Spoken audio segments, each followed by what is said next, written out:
Assalamualaikum warahmatullahi wabarakatuh. Berjumpa lagi dalam Kemas Kemis, kemasan menarik, penjualan naik. Masih bersama saya, Un Agung Prasetyo.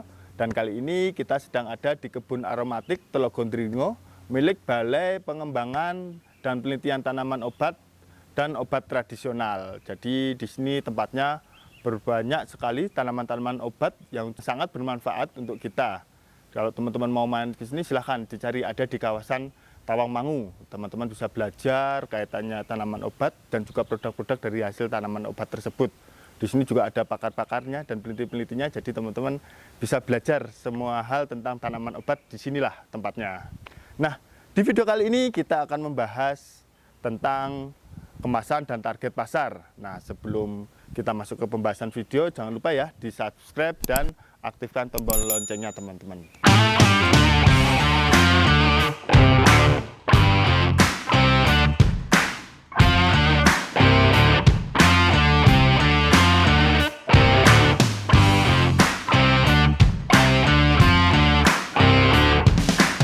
Nah, pada saat kami sedang di lapangan atau memberikan materi di lapangan, banyak nih teman-teman yang bertanya, Mas, kalau kita harus membuat kemasan yang bagus, berarti nambah dong Mas harga produksinya atau harga dari total untuk biaya produksinya. Ketika kita berbicara kemasan dan target pasar, tentu akan ada konsekuensi dari setiap kemasan yang akan kita gunakan. Tetapi jika itu disesuaikan dengan target pasar yang akan dituju, itu sudah memang biaya yang pas untuk target pasar tersebut. Saya ambil contoh, misal kita ya punya target pasar adalah mahasiswa, dan produk kita mungkin adalah makanan yang sering dikonsumsi oleh anak-anak muda atau mahasiswa gitu ya. Nah, ketika kita menggunakan kemasan yang kurang menarik, nah ini kan tentu psikologis dari konsumennya atau anak muda tersebut, pasti ketika melihat kemasannya kurang menarik, mereka tidak akan mau membawanya untuk dibawa ke sana kemari. Berbeda kalau kita menggunakan kemasan-kemasan yang pas untuk mereka. Misal menggunakan box yang menarik atau menggunakan kemasan-kemasan yang kekinian.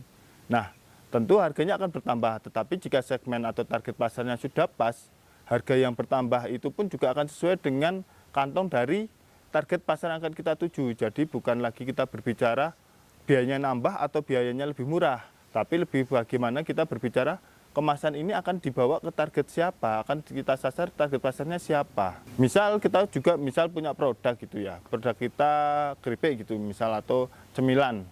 Jika target pasarnya kita adalah tetangga kanan kiri atau pasar yang lokal di sekitaran kita, dengan kemasan yang biasa saja tentu akan aman-aman saja diterima oleh pasar. Kemasan yang biasa saja, tapi tetap ya teman-teman seperti di video sebelumnya tetap menggunakan labeling yang paling tidak standar. Ada mereknya, ada izin-izin edarnya kalau memang sudah punya.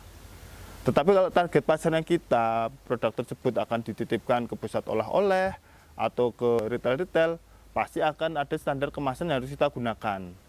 Dan untuk mengejar standar kemasan tersebut pasti akan menggunakan biaya yang lebih.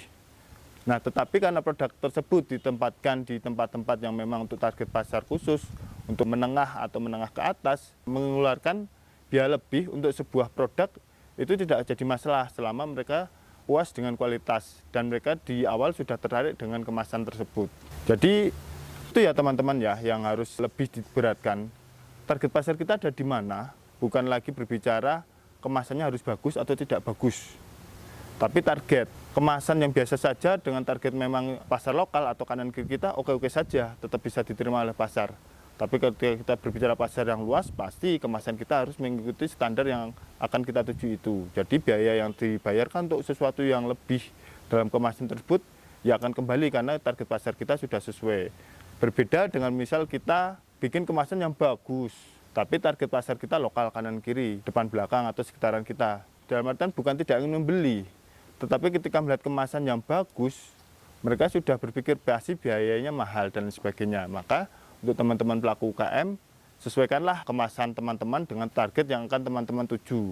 Karena itu nanti yang akan menentukan akan diterima di segmen mana produk kita. Tetapi kalau memang memungkinkan bisa kita bikin dua versi kemasan untuk target pasar yang berbeda itu juga boleh. Nah itu teman-teman kaitannya dengan kemasan dan target pasar ya. Jadi silahkan teman-teman sesuaikan saja dengan target pasarnya dan biaya yang lebih disesuaikan dan harga jual untuk target pasar tersebut. Itu ya teman-teman ya, kaitannya antara kemasan dengan target pasar yang akan dituju, dan kita akan berjumpa di video-video berikutnya. Salam semangat, wassalamualaikum warahmatullahi wabarakatuh. Kemas kemis, kemasan menarik, penjualan naik.